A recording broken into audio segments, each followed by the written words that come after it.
Do you have a video, or do you continue to be too secure to have one? Yeah, it's still a general security practice. Can I share screen though? We've got you covered. Oh, we Sure. don't we don't have you covered, do we, Here. Right, Jason? yeah. All right. Now you should be able to share your screen if you'd like to. All right. Uh,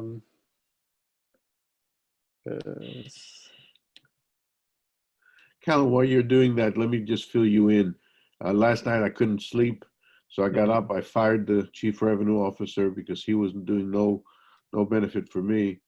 So I brought in Jeff, who's my CIO, to help me sift through and make sure that your presentation can go through to the board of directors meeting this afternoon if you got something good to tell me. Otherwise, this firing mode of mine is on, and you're in my crosshairs. So let's go. all right, all right.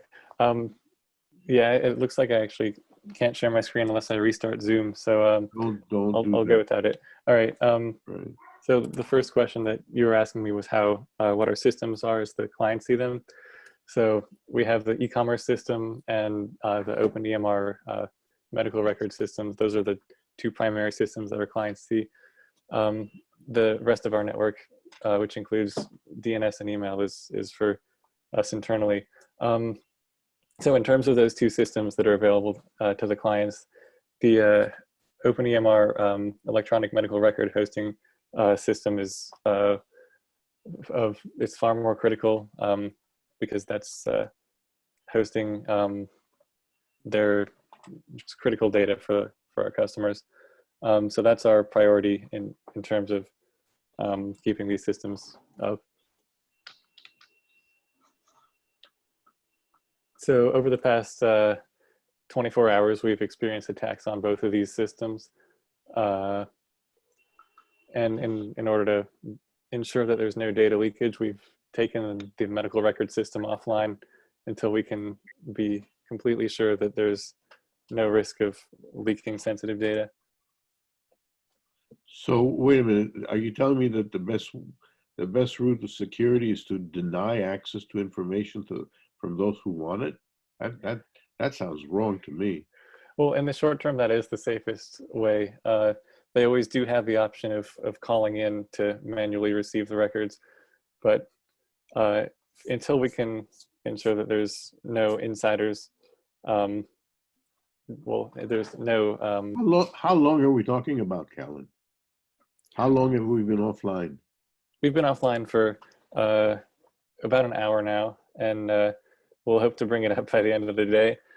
Jeff, give me some help here. I'm beyond myself with anger. I can't imagine losing all these customers who are banging on my door saying I need access to my medical records, and we're closed for the day.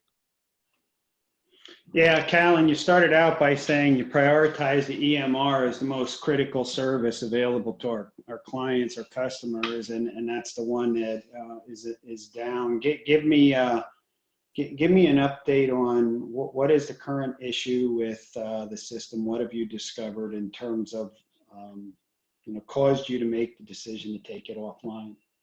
Well, yeah, I did mention that it's the most critical, which is exactly why we're keeping it offline so we don't risk any data loss. But we took it offline as soon as we noticed that there was reverse shells planted in the system. So that's about as dangerous as it gets in terms of an attacker having control of the records. But luckily, it appears that no data was exfiltrated. So we can safely tell our customers that their data is secure. How are you validating that nothing's been exfilled? Just through Wireshark data, we can see that none of the customer record, no large amounts of data were transferred out of the server. Okay, and then what are you currently doing to get that system back online? And I agree that hopefully by end of day doesn't instill confidence that we're going to have these systems back up and available. Well, I think as long as we're able to stick to that date, but while it's offline, we're looking through their methods of persistence and also trying to, we're identifying how they got in so that we can patch that. I also think it would be worthwhile to upgrade the operating system and the service versions to the latest versions, which we should be able to do during this outage so that this sort of thing doesn't happen again. Well, let me ask this, because we only started by going over the external facing servers, services.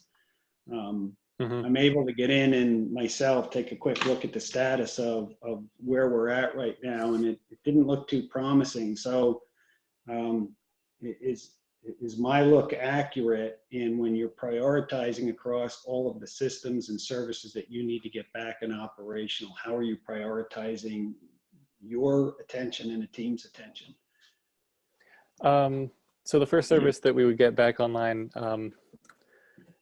would be the e-commerce system, because that's well, it's less critical. We would be able to get that up faster potentially. But from what you're seeing, all of the services have been, well, the ones that have been brought down to prevent pivoting, which could be a potential method of exfiltrating medical records.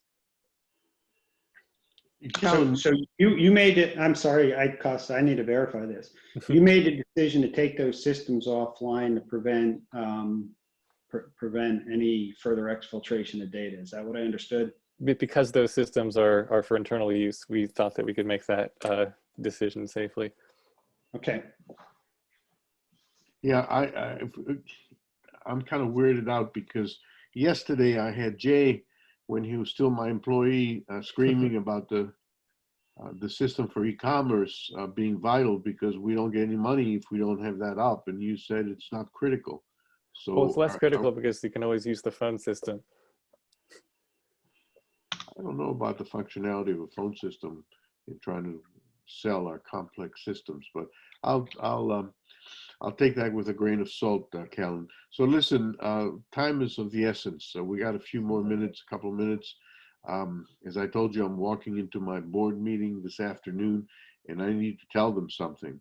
My CIO here tells me that things don't look good right now, and hopefully you'll be able to get a handle on things.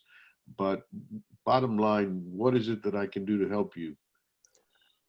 Just let the customers know, or let our clients know that their information is secure and that we're taking this time to make system upgrades so that this sort of thing, well, that it doesn't happen.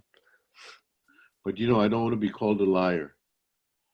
You're telling me to tell my customers that the system is secure, their data is safe, but how do I know that? Because it's offline. You can safely say that as of this moment, their data is secure, and you know. Callan, if that's the way it's going to be for my company, I'm dead. I have no company. I have no money. Obviously, in the world of e-commerce, I depend certainly on being online, not offline. And offline, in that case, you can let them know that once we've upgraded to the latest versions of all of these systems, that we will be in line with the bleeding edge of the e-commerce industry. Callan, and is that what you're currently focused on right now? Currently, we're focused on removing any backdoors or rootkits that we found, but after that, we'll take the overnight hours to upgrade. Yeah, but let me ask you this. So in the course of today, in the absence of being able to upgrade all of those systems to latest revs, latest versions, latest patches, do you have any intent to turn any service back on? Yes, we do. We're working with the firewall and identifying where the attackers got in, and once those services are patched, we'll be able to bring them back online. All right, that's all the time I got. Helicopters waiting outside. Callan, I'm not going to hide it from you. You know, I'm worried. I continue to be worried. Well, it's a worrying situation. Pep talk. Do a good job. Tell your team to redouble their efforts, because we got to survive this, and we got to get back to a situation where all the services are up, running, and online. we're about online business, not offline business. That's about I agree. All right. Thank you, sir.